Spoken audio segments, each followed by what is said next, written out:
Assalamualaikum warahmatullahi wabarakatuh. Saya Salfa Zahra Malianggraini akan mempresentasikan tugas filsafat.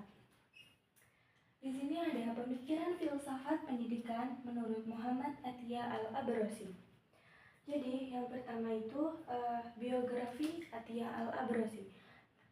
Beliau merupakan salah satu tokoh pendidikan yang menonjol pada masa Abdul Nasir di Mesir pada tahun 1954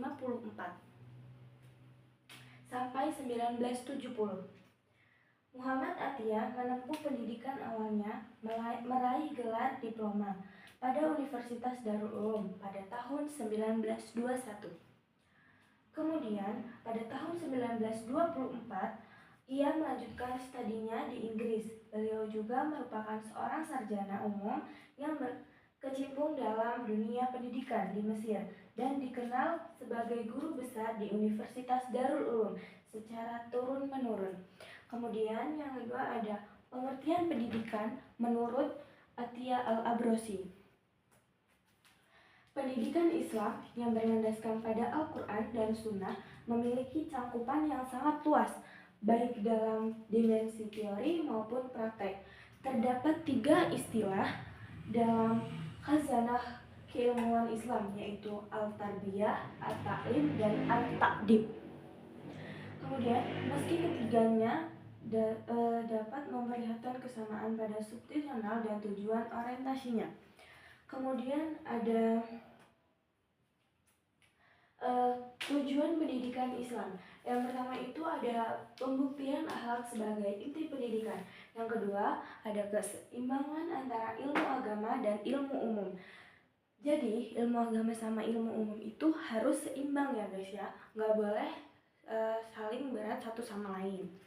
Terus yang ketiga ada orientasi pada kemanfaatan pendidikan. Terus yang keempat pengembangan ilmu untuk ilmu itu sendiri. Jadi kita tuh harus mengembangkan ilmu-ilmu yang kita miliki gitu guys ya. Terus yang kelima itu ada pendidikan keterampilan, pengenalan dan kejuruan. Kemudian kita lanjut yang keempat. Yang keempat itu ada prinsip pendidikan Islam.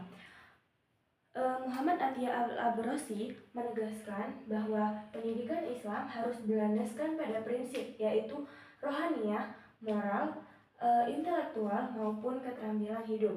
Pendidikan tidak cukup hanya dengan teori.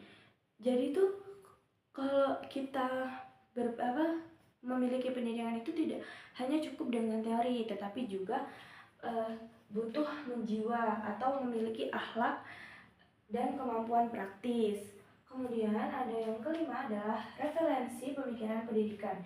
Tidak dapat dipisahkan dengan tujuan hidup.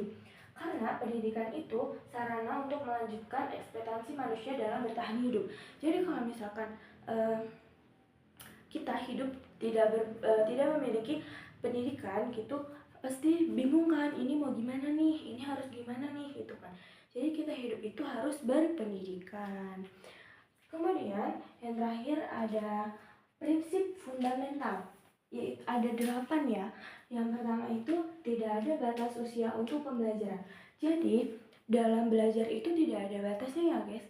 Mau sampai tua atau sudah lansia juga mereka tuh memiliki hak untuk belajar. Jadi tidak dibatasi umur usianya ya guys. Terus habis itu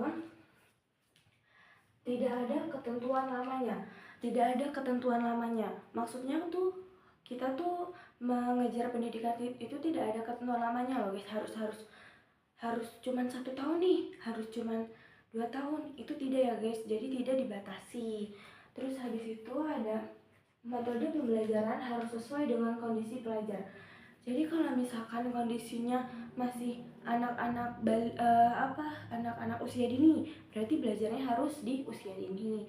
Gak bisa dong kalau misalkan anak-anak usia dini terus belajarnya di SMA, itu gak bisa. Terus habis itu tidak mencampur 2 disiplin ilmu.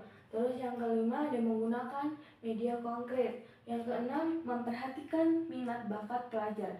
Jadi kita tuh sebagai pendidik harus memperhatikan minat belajar si pembelajar tadi itu ya guys ya. Jadi jangan asal kamu harus gini, padahal dia belum tentu dia bisa gitu kan guys. Jadi kita harus belajar. Terus habis itu yang ketujuh ada bahasa Arab sebagai bahasa dasar untuk belajar Al-Quran. Jadi kalau misalkan kita nggak bisa bukan kita nggak bisa ya guys ya, kita tuh kalau kita bisa baca Al-Quran pasti kita bisa bahasa Arab, karena kalau kita nggak bisa bahasa Arab kita tuh nggak bisa baca Al-Quran. Nah, habis itu yang ke-8, memperhatikan kecenderungan alami anak dalam memilih profesi. Ya, itu adalah presentasi materi dari Pemikiran Filsafat Pendidikan menurut Muhammad Atiyah Al-Abrasi. Sekian dari saya. Wassalamualaikum warahmatullahi wabarakatuh.